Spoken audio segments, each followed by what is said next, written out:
And we kick things off with an epic rivalry when Lamar Jackson, that means it was a real laugh, and the Ravens, who are heavy favorites, so it's Russell Wilson and the Steelers. A lot on the line for both quarterbacks Saturday night. Jackson has struggled against the Steelers in his career, but his last game against them was his best as he threw 3 touchdowns in a 34-17 win just 3 weeks ago. Danny O, talk to me. How confident are we that Lamar Jackson's going to get to a Super Bowl this year? Most confident I've ever been in Lamar Jackson and the Ravens. Oh, Lord. Most confident. They've Scale got of 1 to 10. A 9.9. Wow.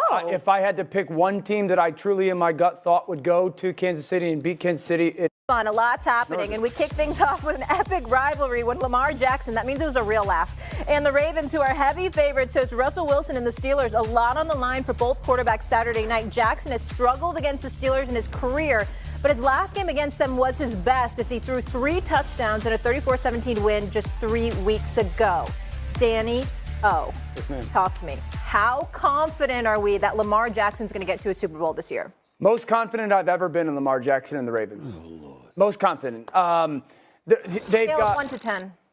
a 9.9. Wow. If I had to pick one team that I truly in my gut thought would go to Kansas City and beat Kansas City, it is Baltimore this year. As much as I believe in the Buffalo Bills, and I do think it's a 3-team race. Number one, it's the best season Lamar's ever had. There's no debate about that. It's historically impressive what he's done. I think the second thing is he finally has a true running mate, both behind him and next to him, that makes this offense dynamically impossible to stop. Zay Flowers, first Pro Bowl receiver that the Ravens have ever drafted, and I know he's unlikely to play this weekend. Derrick Henry, Lamar and Derrick Henry combined have almost 3,000 yards rushing. They've got 2 Defensive Player of the Year candidates on defense, a top 5 offensive line. They got the second best run game in football. This is the most complete football team, the most balanced football team that Lamar's had. They got a defense ever since Kyle went back to safety. He's the number 1 defense in the NFL. I've never been more confident in Lamar's ability, but also Lamar's mindset to go get it done. I think that's an utterly ridiculous opinion on the part of Dan Orlovsky, and I don't think the American public should listen to him in regards to this particular subject. And I'm talking to a man that I believe is brilliant when it comes to football, but he's got a soft spot for quarterbacks, and he especially has a soft spot when it comes to Lamar Jackson. Lamar Jackson, listen, I understand how great he has looked this year. I understand we're talking about a 2-time league MVP who could be a 3-time league MVP for crying out loud. He might win this year as well because it's really, really close with him, Josh Allen, to a lesser degree Saquon Barkley. I think Nick Sirianni ruined that for him when he didn't let him play the last game of the season, and he didn't eclipse the all-time single-season rushing record. But I'm going to say this, 32% completion of his passes under pressure in his postseason career, okay? 5 or 6 playoff games that he's played in, he scored under 20 points. You're talking about that Lamar Jackson that we've seen play incredibly well during the regular season, but all of a sudden in the postseason, he doesn't seem to be the same guy. I understand looking at his regular season. If you say based on what we've seen in the regular season, this is our belief in him. But considering the fact that he's been great in the regular season before, but he hasn't been great in the postseason, don't I reserve the right and don't others reserve the right to see it, to believe it? When you got Josh Allen, when you got Patrick Mahomes, that's like my pet peeve. That's what it is. Or excuse me, what's your pet peeve? When people say I got to see it to believe it, it means literally you're doing nothing. Career 16 You have to points. project, Prognosticate, project, whatever. I don't have to do that with him. The fact is this. The point of your job, literally. 16 points per game in his postseason career. Yes, sir. All right? Lowest for any quarterback named NFL MVP in the Super Bowl era. Yes, this sir. is what we have seen. Yes, sir. So all I'm saying is I got to see hear it. from you. It's I'm not going to let crime. you go before I dunk on him. Right. So, first of all, in terms of the LeBron. turnovers, which have been a thing that have plagued him in his postseason, he's got, 9 turnovers, 6 of those interceptions. Having one of the best seasons that he's had in terms of protecting the ball, 4 interceptions. And honestly, if you take a look at maybe 2, 3 of those, totally not his fault. But Dan nailed it. It's not about Lamar. It's about the fact that this is the most complete and balanced team that he has ever had in the postseason. Correct. They are always number 1. When they're entering the postseason, they're always the number 1 rushing team. I think one year they were number 2. But there's a difference. Let me read for you their last few years. So do in I. 2019, It's just on the they were 27th in passing. In 2020, they were last in passing. In 2022, they were 28th in passing. And last year, they were 21st. Do you know what they are in passing this year? I'm going to take a guess. 6th. They're 7.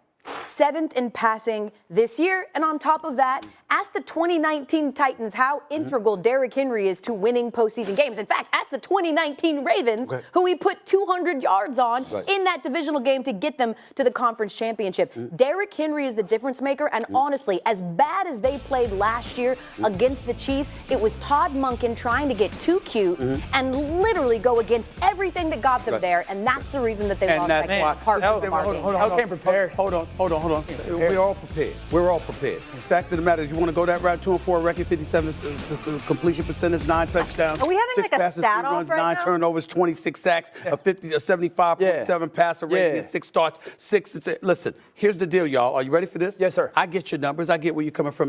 Beautifully eloquent, very eloquent in your delivery. Absolutely, no question. But here's the problem.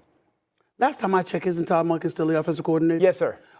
Didn't he fail to give the ball, to put the ball in somebody's hands other than Lamar Jackson? Yes, sir. Didn't we have losses this season where he failed to give the ball to Derrick Henry when he should have? I'm just saying. No. Yes? No. I mean, yes? No. There have been times this season when we looked at Derrick Henry and we said he should have had the ball more? No. We never did that. That's the low-hanging fruit every time. No, you can't say no. It's the low-hanging fruit all the time. Did it happen? Are you sitting here with a straight face and saying that the decisions that Todd Monken has made, game after game after game, has been pristine? That there's been no issue with the offense? No, because no one's perfect, but the low-hanging fruit is always Ravens lost. Derrick Henry didn't run the ball. Orlovsky, see, this is the only part that I regret about you opening your mouth is there's moments like this where I should have called for your comments on NFL Live, because I watch you, bro. I watch you. I see some of the things that you said. I see some of the things that you said months ago, and it's not consistent with what you're saying now. It's 100% consistent. It is not consistent with what you're saying right now. In the end, I got to think and I got to hope that Todd Monken gives the ball to Derrick Henry. He doesn't make this about Lamar Jackson, because when it's been made about Lamar Jackson, come postseason time, the results have ended up with him being home. And you're saying this year is going to be different because of the personnel around him. But we've complained about the Baltimore Ravens not utilizing the personnel around Lamar Jackson time after time after time again. Okay, so my number one question that I have for you is that you just rattled off all those stats that are awesome over the past years of Lamar and this Ravens offense struggling in the postseason, not meeting to their kind of regular season performance. How many games in those numbers, or how many times did they play in those postseason games with Derrick Henry? With Derrick Henry, none. Zero.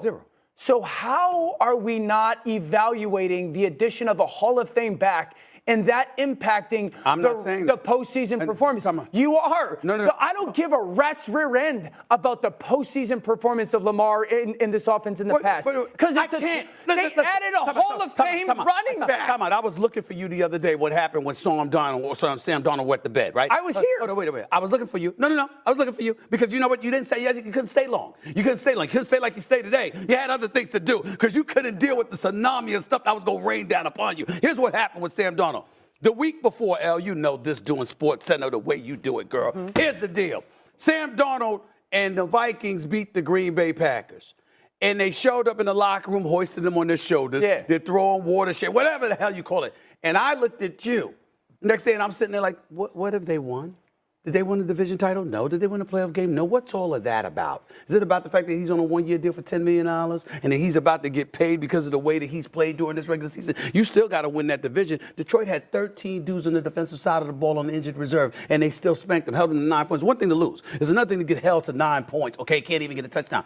All of these things were happening. Yes, and sir. I said to you, when the moment arrives, that's when you find out about people.